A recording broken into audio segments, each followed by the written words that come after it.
sisu Kua ilo ki o whahe kakai koto Kua lotu mo whakawheta E ku whakawheta I he loto Kua ilo ki hatui ki a sisu Kua ilo ki o whahe kakai koto Kua lotu mo whakawheta E ku whakawheta I he loto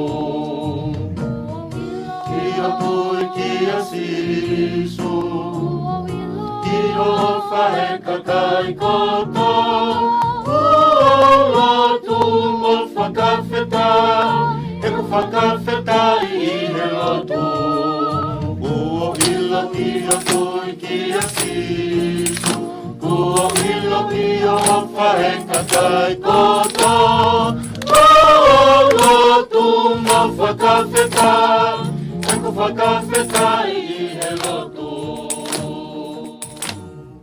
Kōkole ai whainga maari e koe ni. Ke whakatamua mo ki mautolu. Ko miti aholotu a mamani. Whawhonua o tonga. Ke mau whakahoko atu ha whakatala noa. Whikau aki mo e o au lotu a mamani aia e whakahoko. E aho tolu o maasi hua noa ua tolu. I he kaweinga, kua wongona he tala noa melie, whikau aki moho moutui. Whatapu ki o tua o awhio I ho tau loto lotonga. Tapu ki he tui o tonga, king tupo wono. Tapu ki he kuini o whina o tonga, kuini na naspau. Ka koe pataloni o i komit aho lotu, whawhonua o tonga. Tapu ki he hou eiki o i whonua. Tapu ki he eik palemia mo ene kapneti. Tapu ki he kautaki lotu, pea pehe ki he tonga kotoa. Kai atamo ki mautolu. Ke mau whakahoko atu. Ai tala noa whikau aki. Me aha lotu a mamani. I he hiri pe e whahoha a. Te ukole ki a mele lua tu inuku afe. Koe whafofonga me he se astonga konis tūtone. Ke ne whamore more. Ka ne tataki ki tau tolu ak ha tau lotu ka mata. Ke tau lotu. I wafa tamai, mo alo, pe mo lau mari e maoni oni. Amen. Whawhetai. Whawhetai, pe toi whakawhetai. Ho mau lau mari e gea Sehova. Koe tui o taimi mo itaniti. Ek Sehova, o mohu ho keresi. O miha iwi ke tokoni mai. Tahine kuini o whina o tonga. Kuini nanaspau. Mo amanaki toha koloa. I hono te wake. Ke whakahoko e aholotu a mamani. Ko teuteu iai e he kau whawhine o Taiwani. Ai kaweinga. Kuo ngona e tala noa melie. Whikau aki moho moutui. Kuo whola e tau kupo e whare o tupou. Tahine kuini ke hapai. Lau marie mani oni. Whakamalumalu. Pea wha o whare I ho kaunanga. Kakosi o mau kuini o whina. Ai koloa e tō. He hawhe hoani. Angina atu ia. I he ngalu e a. Moi atarika. Ke o ngona. Pea siofia. I ngahi loto whare kotoa I tongani. Mulina, mo mamani kotoa pe. Tau ngā wea. A whio a ka mau whai e tuku pā. Mā te aki I peho hua wha. Loto ia I he hawhe hoani. Moho mau a pongpongina. Ko renga kotoa e lotuni. I he hua wha ho alo. Sisu Christ.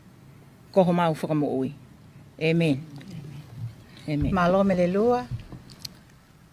Whainga maari lewa koe ni te tau. Whanongo lewa ke he tō e koloa. Me he tahini kuini. Na naspau. O koutuku ai whakawhetai. Moi koloria ke o tua mafi. I he tau toi au sia ai whiawhi koe ni. O kwhai atuai ai whakaafe. whikau aki mo aholotu a mamani, aia koe uluak whalaite i he mahina ko maasi i tau kotoa. O kou whakatapu mo hene awhio, koe tui o tonga, tupo wono. Tapu mo i tama pirinis kalauni, tapu mo i tahine pirinis pule, mo i whale o tupo. Tapu mo i hou eiki o i whonua, mo haama tāpule. Tapu mo i eiki paremia, mo i kau minista o i kapneti. Tapu mo i kau takilotu o i whonua. Tapu mo i komiti aholotu a mamani, kai umaa aki mo tolu kotoa, o kua watu ki ai ai whakamafola he ata mo i rea. Kai lava ki u whakaha atu ai whakaafe, mo i uhinga o i polokalama talaki o i aholotu a mamani. Ko au, o ksea i he komiti aholotu a tongani. Pe au ki ai ai ongo whafofonga me sias katolika, sias konistutone, sias whakainglani, sias tokai kolo i a kalaisi, pea mo sias wesiriana tau ataina o tonga. Koe tauni, ko pore a komiti, ke oa te mau nofo pe i o mau ngahi siasi o nau tauhi ai o wau aholotu a mamani, ka mau uki ai whonua ke kau mai. O tatau pe ai siasi pe kulupulotu, ai ako anga ai siasi pe pule anga, ai to utupu pe a moe whānau wako, ai kolo kotoa moe wahe whonua, io a tonga kātoa. O whakahokoeni i a whalaite ko hono tolu o maasi. Ko hono uhi ngāeni. Koe ahoeni o lotu whakatahataha ai ngahi sias whakaristiane i mamani, o fōu atu he ngahi kau a whonua, pea whakakoloa kotoa e tukui whonua, o fōu atu ai lotu. O pore i ki tau tolu, ki tau iloi, pe oku whewhe ai ngāwe ai otua, he ngahi whonua mama o taha. Koe aho o tuu whakataha, pea koe seini o kuowonga taha, pea hoko hoko, koe sino o Kristo. O whakahino ke tau tolu, e aho lotu a mamani, ki he loloto o uhinga o lotu. Koe taimi o tau lotu, maha kakai kehe, neongo o tau wanga pe ke lotu maa ki tau tolu. Io, o hao pe ke taimi o whaingataa, o pole i ki tau tolu ki tau lotu, ma e whaingataa ia o i kakai kehe. Koe lotu ma e ngahi whonua, koe nau whakotu utu whakapolitikare, o i kai tatau mo ki tau tolu. Koe aho ke tau sio mama o atu i he ongo o tau whanongo ki ai, o wakai ki he kakai ai o tua, ko tau toko ua, pe toanga ane, o tatau ai pe ai wheitu o nau i ai. O tau whe iloaki e tuunga o e ui ai o tua, ke tau mau ai mo ui, o lahi au pito. Te ulawe pe ke tuku au mai a ahalotu a mamani, na e kamata pe he kakai whewhine, he okunau mau ai whaahinga aongo mālohi, ke ilo whakapapau ai ngahi whie mau, a whawhine mo e whanau. Pea nau kumi ha ngahi whaunga, e lawa ke whakaai ai tokoni totonu.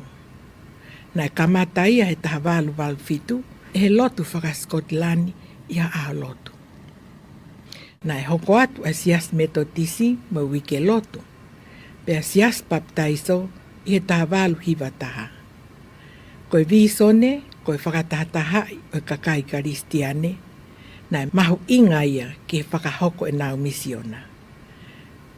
Pea hoko mai ai pe, ai kau mai ai ngahi siasi, he ngahi tau. Koe taha walu hiwa fitu, na e whakotuu ai komiti, o nau kau whakataha ki ai. Pea toki tahiwa taha ua, koe poate ia ai kakai whewhine ki ngāue ki muri. Koe taha hiwa ua fitu, na e ui ai ke ahalotu a mamani. O iai hono whaka ilonga pe koe logo, na e whakotuu he tahiwa walua. Koe kolosi o tā aki, ka koe toko whaa o tu ulu tui lotu. Pe au iai mo siakare, o kune whakafofonga a mamani mo e tau whakatahataha neongo e whai kehe. Ko e tohi o e ahalotu a mamani o wahe ia i ngahi whanua o mamani ke nau whau ai polo kalama. Ai au kiai a kaweinga, hako tohi tapu, mo i pui tua ke whanua o kune whau ai polo kalama. Ko e wholofola mo e ngahi lotu, pea iai moha hiba. Ko e teu ai tohi lotu, o tau e tolu ia ki mua pea tok tuku mai. Ko e tahiwa ano whaa, na e whau ai polo kalama a halotu a mamani mei tongani. Pea na e kau ki ai tahine tu i o e aho ko ia ko unga whanua, ko Queen Charlotte tupou tolu.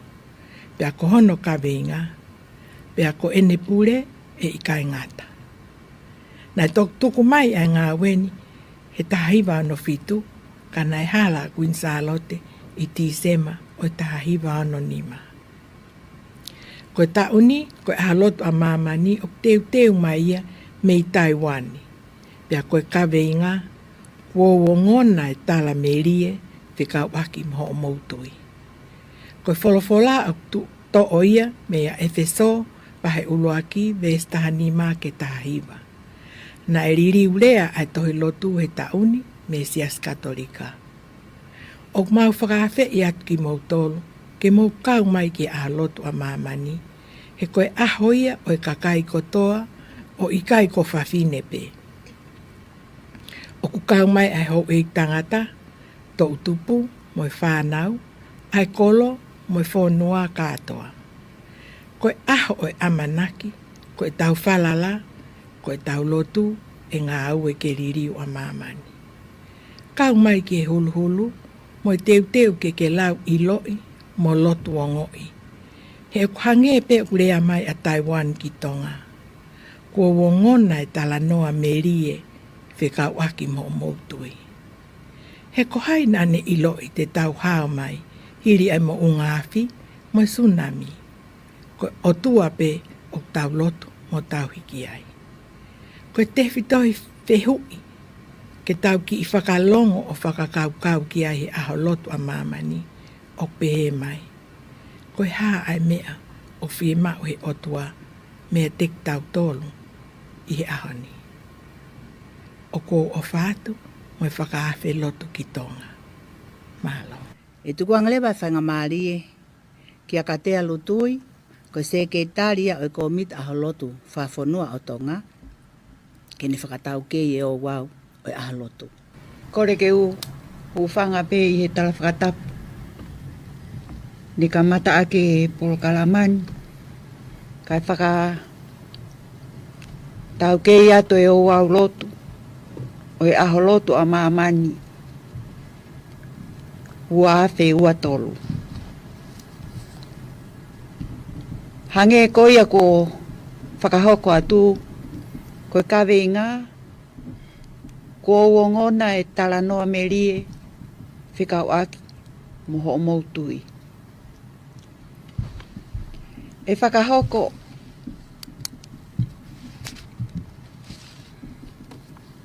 ai hulu, o e aho lotu, i e aho tahawhitu, a ia ko e aho whalaite. Tahawhitu o whewhueringi, i he whare lotu whakaepiko po i maofanga, i he taimi hongo fulu. Ko e aho ia e whai ai, hono hulu e ka veinga ko eni, mo e teu ki he aho lotu.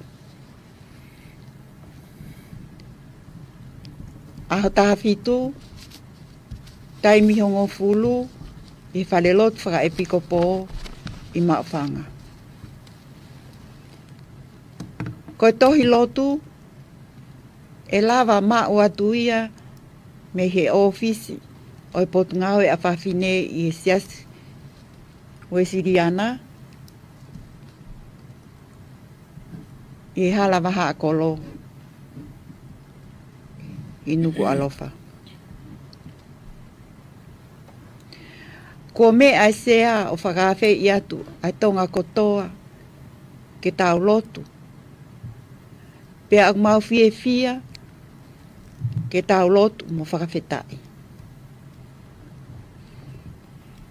Ko tohi lotu e toko nia ke maua ia e whakamatala ki he owau lotu mo ia ko tohi tapu mo talanoa whekau aki mo Taiwani.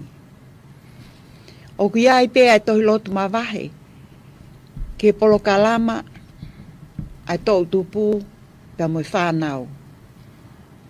Pia mo polo kalama ki he lotu ai kakai lalahi ai aku kore atu ke whakahoko mu ai lotu ai kakai lalahi i he taimi o no i he pongi pongi whalaite a tolo ma asi. Pia whakahoko rewa ai lotu ai tau tupu mo whanau i he fiafi i he taimi o no. Ka e whakahoko pēo whakatatau ki he fie mau. Ai kolo pe koe whai anga lotu ke taimi e whai ngā maarie kia te ki mou tolu. Pea e mau lou atu pē ai ongo tohi koe ni me he ofisi o Potungau e a whawhine. O mau amanaki pē te mou loto fie maarie ke tau kau i he lotu koe ni mo i whakaamu me Taiwani. Ko ngona ai talanoa me rie whekau aki mo tui. Pea tau whakakau atu ai e tau whakawhetai. I he ofo a maamani pena e whewhe tau hao mai i he hake ai mo unga awhi mo i peau kula i he whonua. O teki ai ke mata ngalo i he manatu. Tau whawhetai ai ke eiki. Whakakau ai mo i tau lotu. O huwhia ai whaingata whakanatula. O mo ua ai ho tau kau ngā api. Nusila. Pea pehe ki Vanuatu. Ke tau whakamahino. O tau tuu whakata. I he tau tui. Ko tau malu anga. Ai o tua mafi. Ko whakawhe ia ka te mou tolu hono kotoa. Ka kai o e whonua. Ko os whakako atu he sea. Malo au pito. Whamalo kia ka tea ka uhi ko e whakatala noa mo whakatau kei. Ai ka kai o e whonua. Whikau aki mo e hou au a halotu a mamani. Ka te kole lewa he whainga maari e koe ni ki a lume ni ka waki. Mi he tō kai kolo. Ki ni whakamore more mu au whahatau ki i. Whamalo mo ha tau lotu. Malo. Whawhetai lai ki e ki. Tawa o mai ki he aho. Ne tau lotua. Ke whai ai a ngā au e koe ni. Tau whakawhetai ki he otua mafi. Ko e whakakoloa ai kakai whewhine ka umaa ai kakai o tonga. Whakawhau mai i e sea o e ahalotu a mamani i tonga ka koe tahine kuini o whina na nasi pau. Whawhetai he mau koloa ki ho kakai pia ku mau ngoi e mau koloa ia. He whakawhonu mei langi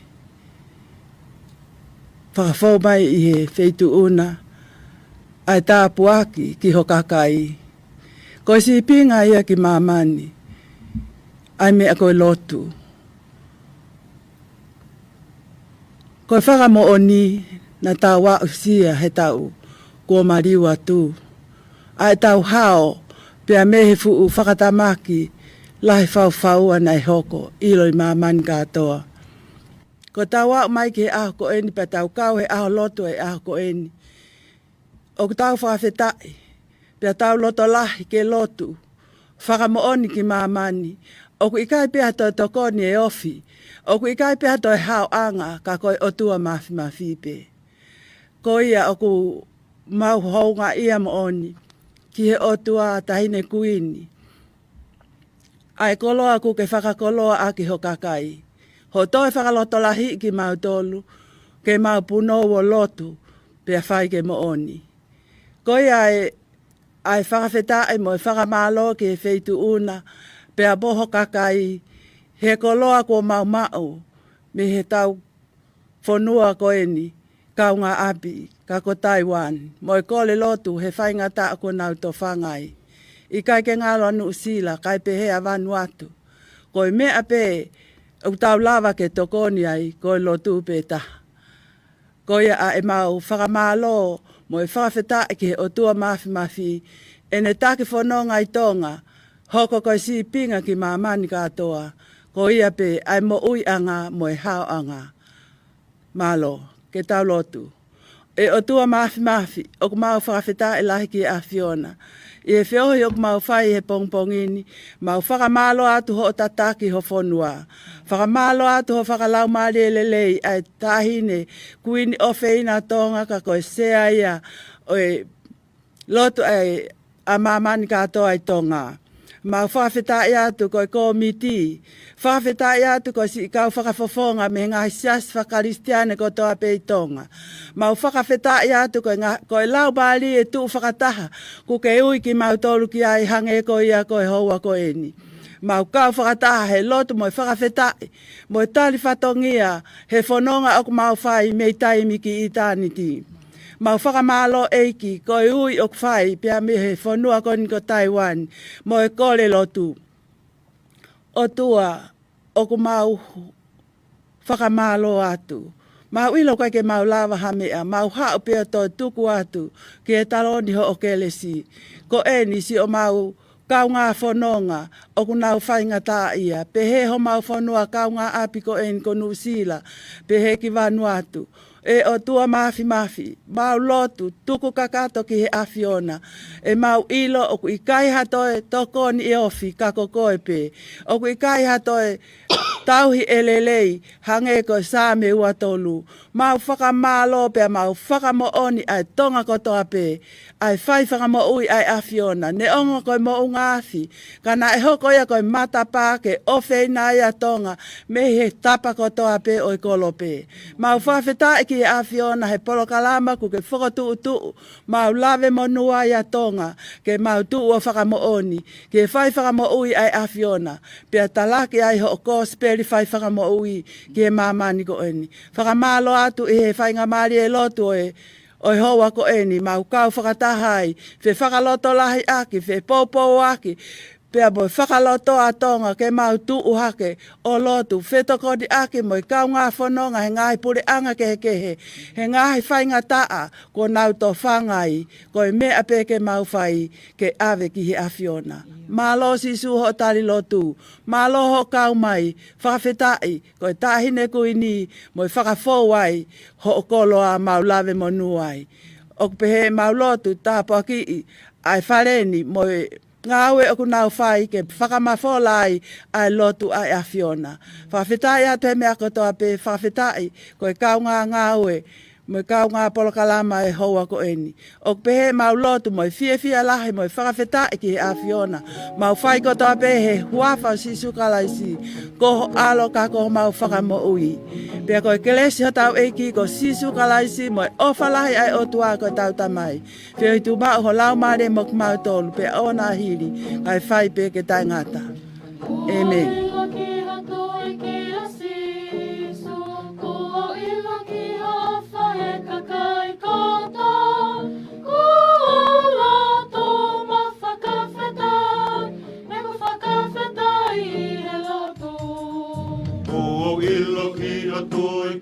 Sisu, ko ilo ki o whahe kakai koto, ko au lotu mo whakawheta, e ku whakawheta I he loto.